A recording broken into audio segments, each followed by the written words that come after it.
Dr. MGR Educational and Research Institute. Admissions open for 2026-2027. அதுக்கப்புறம் திமுக தலைவர் Kanimozhi madam நேற்று ஒரு ட்வீட் பண்ணியிருந்தாங்க. நாங்கள் அவர்கள் மீது எப்பயுமே மரியாதை வச்சிருக்கோம். தமிழ் தாய் வாழ்த்தை பற்றி சொல்லியிருந்தாங்க. இதை நாங்கள் ஆல்ரெடி இதை பற்றி விளக்கம் கொடுத்துருந்தோம். திமுக தலைவராக இருக்கக்கூடிய இன்றைய திரு மு.க. ஸ்டாலின் அவர்கள் முன்னாள் முதலமைச்சர், அவர் பதவியில் இருக்கும் பொழுதே இதே கவர்னர் லேட்டஸ்டா ஹோம் செக்யூரிட்டி டிபார்ட்மெண்ட்ல இருந்து ஒரு சுற்றறிக்கை வந்திருக்கு. இது லேட்டஸ்டா வந்தது. அந்த சுற்றறிக்கையில் இந்தியா முழுவதும் வந்தே மாதத்தை முதல்ல பாட சொல்லியிருக்காங்க. கவர்னர் கிட்ட அந்த சுற்றறிக்கை வந்திருக்கு. நம்மளுடைய நிலைப்பாடு இதுவரைக்கும் அரசு நிகழ்ச்சிகள் எதுவும் இதுவரைக்கும் நம்ம தொடங்கல. எல்லா துறை சார்ந்த செயலாளர்கள் அப்பாயின்மெண்ட் பண்ணிட்டு இருக்கோம். இப்ப முதல் நிலவு பதவியேற்பு விழா முதல் நாளே மாண்புமிகு முதலமைச்சர் ஒரு 5 நிமிடம் இதை பத்தி பேசினாரு கவர்னர் கிட்ட. எங்களுடைய கட்சி பேரே தமிழக வெற்றி கழகம், தமிழுக்கு தான் எப்பொழுதும் முன்னுரிமை.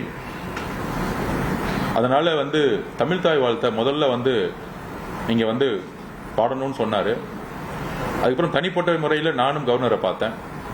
ஆனால் அவர் சொன்னது ஹோம் செக்ரட்டரியில் என்ன சர்க்குலர் வந்திருக்கோ அதை தான் நாங்கள் ஒபே பண்ண முடியும்னு அவர் சொன்னார். பதவி விழா முடிந்தது. 2வது அரசு நிகழ்ச்சியும் பதவி விழா தான். 3வது அரசு நிகழ்ச்சியும் பதவி விழா தான். இதற்கு முன்பே திரு மு.க. ஸ்டாலின் அவர்கள், திமுக தலைவர் மு.க. ஸ்டாலின் அவர்கள் முன்னாள் முதலமைச்சராக இருக்கும்போது பொறுப்பில் இருக்கும் பொழுது சென்னை உயர்நீதிமன்றத்தில் பதவியேற்கும் பொழுது, நீதிபதி பதவியேற்கும் பொழுது இதே நடைமுறையை கவர்னர் கடைபிடித்தார். அப்பொழுது மு.க. ஸ்டாலின் அவர்கள் பதிவு போட்டிருந்தார், தமிழ் தாய் வாழ்த்து முக்கியங்கிறது அந்த நிலைப்பாடு தான் சொல்லியிருந்தாங்க. தமிழக வெற்றி கழகத்தை பொறுத்தவரை மாநில சுயாட்சி கொள்கையில் நாங்கள் உறுதியாக இருக்கிறோம். பேரறிஞர் அண்ணா என்ன கூறினாரோ, தமிழ் தாய் வாழ்த்து பாடாமல் இருப்பது மாநில சுயாட்சிக்கு எதிராக எழுப்பிய குரல் என்கிறதை நாங்கள் பதிவு செய்கிறோம். கண்டிப்பாக சட்ட வல்லுநர்களுடன் நாங்கள் அதை பத்தி டிஸ்கஷன் நடந்துகிட்டு இருக்கு. இந்த சுற்றறிக்கைக்கு எதிராக கோர்ட்டுக்கு போக முடியுமா அப்படிங்கிற ஒரு விஷயத்தை நாங்கள் டிஸ்கஷன் பண்ணிட்டு இருக்கோம். கவர்னரிடம் நாங்கள் 2-3 தாட்டி பேசி பார்த்தோம். அவரை பொறுத்தவரையும் ராஜ்பவன்ல கவர்னருடைய தலைமையில் நடக்கூடிய நிகழ்ச்சிகள் எல்லாத்திலையும் ஹோம் மினிஸ்டருடைய சர்க்குலர் தான் நான் ஃபாலோ பண்ணுவாங்கிறத அவர் நிலைப்பாடு எடுத்துட்டாரு. தமிழக அரசினுடைய நிகழ்ச்சிகள் மாண்புமிகு முதலமைச்சர் தலைமை தாங்கிக் கொண்ட எல்லா நிகழ்ச்சிகளையும் தமிழ் தாய் வாழ்த்து தான் முதலில் இடம்பெறும். அதில் நாங்கள் உறுதியாக இருக்கிறோம். மாநில சுயாட்சி கொள்கையில் நாங்கள் உறுதியாக இருக்கிறோம். இருமொழி கொள்கையில் நாங்கள் உறுதியாக இருக்கிறோம். கல்வித்துறையில் எந்த அழுத்தங்கள் வந்தாலும் மாநில சுயாட்சி கொள்கையை விட்டுக் கொடுக்காமல் உறுதியாக இருக்கிறோம். மதசார்பற்ற கொள்கையில் நாங்கள் உறுதியாக இருக்கிறோம்.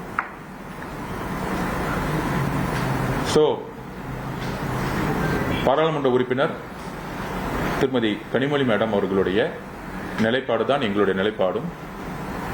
எந்த காலத்திலையும் எப்பொழுதும் நாங்கள் தமிழையும் தமிழ் தாய் வாழ்த்தையும் எந்த காலத்திலும் நாங்கள் விட்டுக் கொடுக்க மாட்டோம். அது எங்களுடைய உயிர் நாடி அதை என்பதை பதிவு செய்கிறோம்.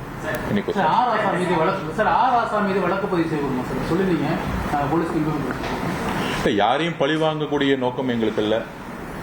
நான் அண்ணன் திருமாவளவன் அவர்கள் 40 வருஷத்துக்கு மேல என் மீது எவ்வளவோ விமர்சனம் வந்தா கூட அண்ணன் மீது நான் எப்பொழுதும் ஒருமையில பேசியது கிடையாது. அரசியலில் என்கிட்ட பதிவு பண்ணி பொறுமையாரன்னு சொல்லியிருக்கிறாரு. அரசியலில் வேறுபாடுகள் வரலாம், ஆனால் தனிப்பட்ட தாக்குதல் இருக்கக்கூடாதுன்னு நாங்கள் நினைக்கிறோம். அதுல சொன்ன வார்த்தைகள் ரொம்ப ரொம்ப பர்சனலா அவரையும் காயப்படுத்திருக்கு, விசிக்க தோழர்களையும் காயப்படுத்திருக்கு. அண்ணன் திருமாவளவன் அவர்கள் பதவிக்கோ பணத்திற்கோ ஆசைப்படுவோர் கிடையாது. அது ஒரு 40 வருஷ வாழ்க்கையிலிருந்து எல்லாருக்கும் தெரியும். பதவிகள் தேடி வரும் பொழுது இன்றைக்கு கூட அவர் நினைச்சிருந்தா இன்னைக்கு அமைச்சரவையில் பதவி எடுத்துருக்கலாம், ஒரு பை எலெக்ஷன் நின்று இருக்கலாம். ஆனால் என்கிட்ட பதிவு பண்ணணும்னா 30 வருஷம் திரு வன்னியரசு என் கூட இருந்திருக்காரு. நான் எம்எல்ஏ எலெக்ஷன்ல நான் நிக்கல. அப்படி நிக்காத பொழுது இன்னொருத்தருடைய வாய்ப்பை நான் நான் வந்து எடுத்துக்கிட்ட மாதிரி ஆயிடும். அதனால வந்து அவர் தான் வந்து எம்எல்ஏவா 2 பேர் தான் இருக்காங்க. அதுல சீனியாரிட்டி படி அவர் தான் வந்து அமைச்சர் ஆகணும்னு திரு வன்னியரசு அவர்களை அமைச்சராக்கியது அண்ணன் திருமாவளவன் அவர்கள். இன்றைக்கு ஒட்டுமொத்த அவருடைய முடிவு ஒட்டுமொத்த கட்சியும் அவருடைய அர்ப்பணிப்பையும் தியாகத்தையும் நினைச்சு பெருமைப்படுது. அதனால தனிப்பட்ட காயப்படுத்தக்கூடிய வார்த்தைகளை வந்து திமுகவும் திமுக ஐடி விங்கும் தவிர்க்கணும்னு நாங்கள் நினைக்கிறோம்.